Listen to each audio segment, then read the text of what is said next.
Jen, you're most at the ceiling.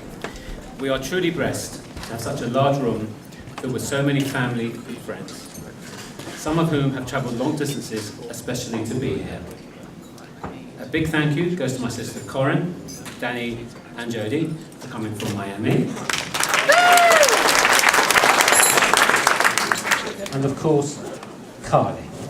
It's great to have you back, at least for the time being.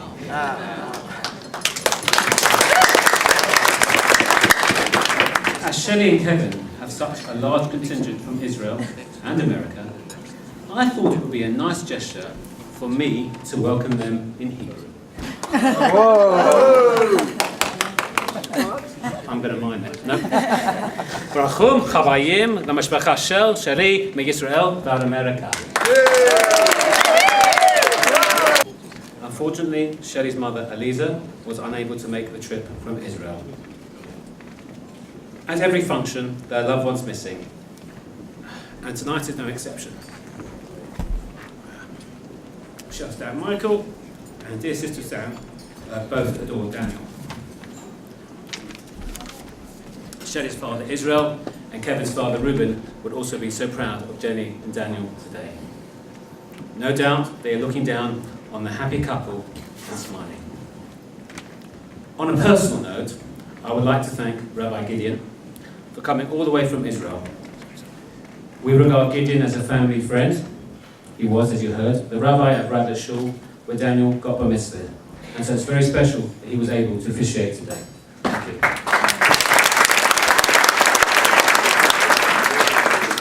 Jenny, as I'm sure you will all agree, looks absolutely breathtaking today.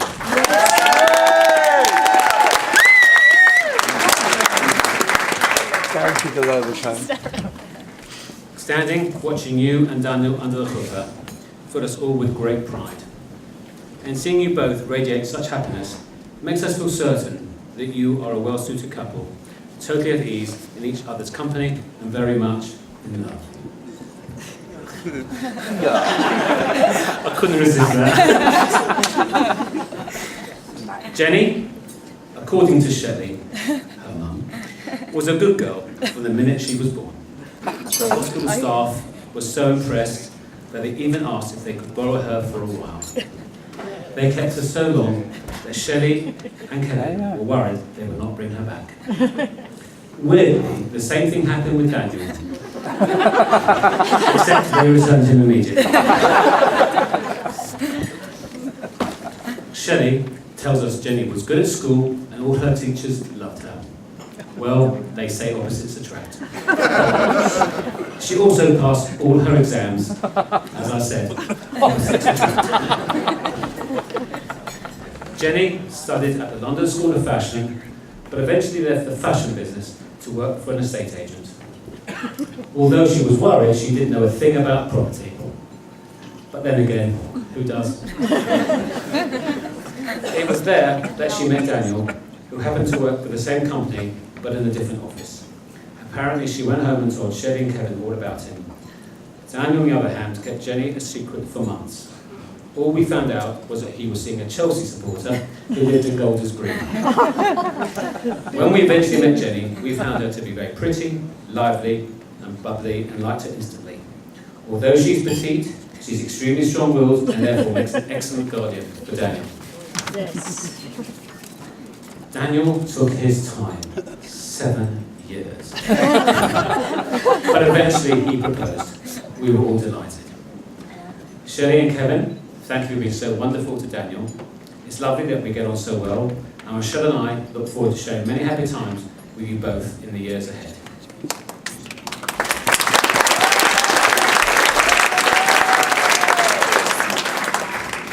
Rochelle, you look absolutely stunning today.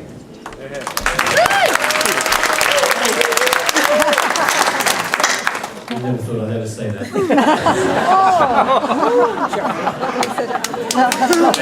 I didn't even say it at the wedding. It's taken me 31 years to get back in the good books. Wait, we've been blissfully married for 31 years. And it never ceases to amaze me how much time you dedicate to the family and how patient you are with me. You are the most amazing wife and mother, and may I add, aunt to Dean and Ricky. Together with Shelley, you have meticulously organised this amazing party for us all to enjoy. We think Jenny is a wonderful girl, so full of life and a joy to be around. Daniel is very conscientious at work and is extremely fortunate enough to have such a young, dynamic boss. For those who don't know, that's me.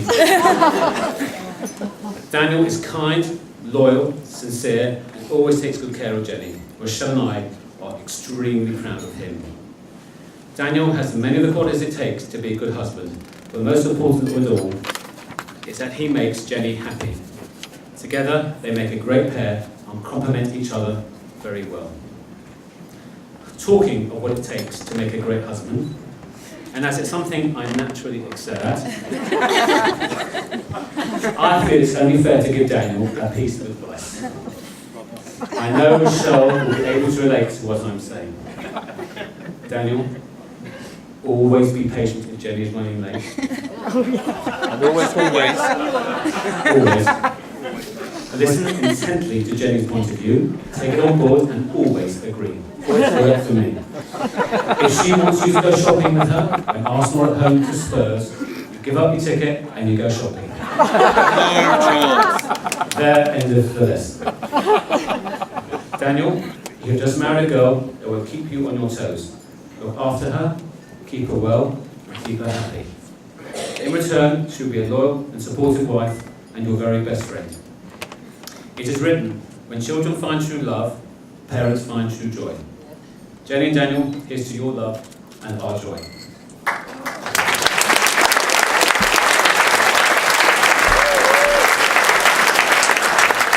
I know I speak on behalf of everybody here when I wish you life of great contentment and peace. Enough said by me, it's time to get on with the party. We want you all to have a good time, so please relax, enjoy your meal, have a drink or free, dance a nice way, and help us give Jenny and Daniel a night they remember forever. Thank you.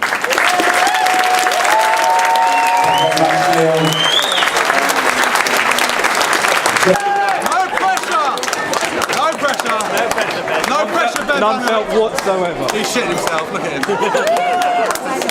About you, my friend. Well, thank you very much. Just remember one thing. Go on, Ben. Go on, Ben. Have a drink. Oh, that's not good. Already gone down my cheek. Where are you, Jan? Thank you, that one. Daniel. Neil, Rochelle, Kevin, Shelley, Rabbi Gideon, relatives and friends, and the new important couple, Mr. and Mrs. Nana. When Daniel asked us to be the best men at his wedding, this is one of the moments we look forward to most. We were so humbled and overwhelmed. Let's just say our excitement made the better of us. Fortunately for the two of us, the ride stops here. But for you, my friend, it's only just begun. This is time to reflect on our friendship. All the things we've been through together, the lessons we've learnt, the memories we've made, and the memories we've lost. But most of all, it's time to pass on some of our wisdom, some of the things we've learnt about you to your new beautiful bride. Actually, I'd like to take a moment to say, and I'm sure you'll all agree, that Daniel, you're looking very handsome tonight. Jennifer, too bad either. Cheers, Rico. In all sincerity, it still baffles us. The two of you together, it's a tale as old as time. How? I don't know why. I have no idea, but strangely, it fits. They say you shouldn't judge a book by its cover, but Daniel's clearly no book. Get what you see. It's a big clumsy schmuck with a heart of gold and a brain of mush. My first recollection of him was over 15 years ago. He had thick black frizzy hair, train track braces, with yellow elastic bands stretched across them, a sight was all right. I just remember thinking to myself, when he loses that hair doing those braces, he could look quite mean. It'd be good to have a big guy like that around. This could work. And it did. Although we soon learned that Daniel was much better at taking a beating than he was at dishing them out. You You see, it was always Daniel getting punched in the nose, or Daniel's trainer being thrown on top of the roof of a lorry. In fact, I can't remember a single instance where his slice was of actual benefit. We started to realise how special Daniel was in the early days of Wandham School. One of his many and notably kinder nicknames was Lenny. A mice and them was popular back then. But the fact that Daniel also kept rabbits really helped tie things into a real bow. The similarities were there, and we knew what happened. I remember a BB gun fight when the dark-sided Lenny appeared for the first time. We were in an abandoned barn with every entrance covered up over a jammed-up fire exit, and we knew no one could ever enter. But then none of us took into account the sheer force of a size 13 moon boot. And there he was, stood in front of us, very proud of himself, a sitting duck. We emptied our guns, but he just stood there. Not a word, not a sound. Because at that point, we ran. We later learned that this wasn't a consequence of some kind of Terminator-like steal, but more to do with the fact that Daniel is just a bit special. Not special as in limited edition, but special as in, I can't use a pen and paper, so can I bring my early learning centre laptop into school? Special like Captain Rochelle phoned him up to remind him to take a shower at the age of 17. When you ask about this and you remind him, he'll actually proudly say, it was my dad actually. We've had some amazing lines from him over the years, and way too many to reel off now. Just have a conversation with him tonight, there's at least one gem in every conversation. Some of you might also find to amusement the fact that Daniel, at the ripe old age of 29, is yet to master the use of a toilet. Ben and I will get a phone call at least once a year where he goes on to explain that he's had a little accident and once again saw himself. I wish I could say this is a regular occurrence, but it's not. So Daniel, we pulled together in an effort to prevent any future mishaps. These are for you, for those awkward moments. We've got a receipt in the bag in case you don't fit. Just in case there's a dog on control of your bowels. We got some adult napkins in there, gentlemen, that's what that is. Just so you know, these don't fit. They don't fit, the receipt's there just in case. I need extra Thank you. I suppose while we're here, we should probably tell you a bit about... Thank you. I'll read that later on the toilet. I suppose while we're here, we should probably tell you a bit about Daniel and the ladies.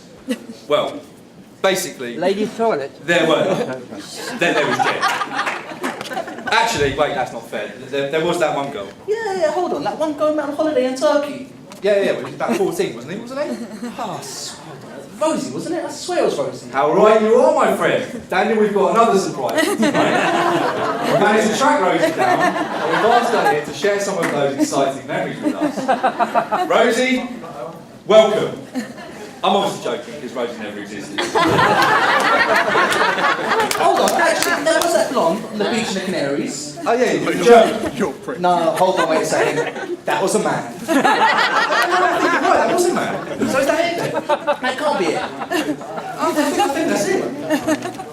Okay, so that's apparently it. The fact remains that Daniel's only true love before Jennifer was indeed the Arsenal. His love affair with this football club knows no bounds. I don't really care about football, but watching an Arsenal game with Daniel was a real treat.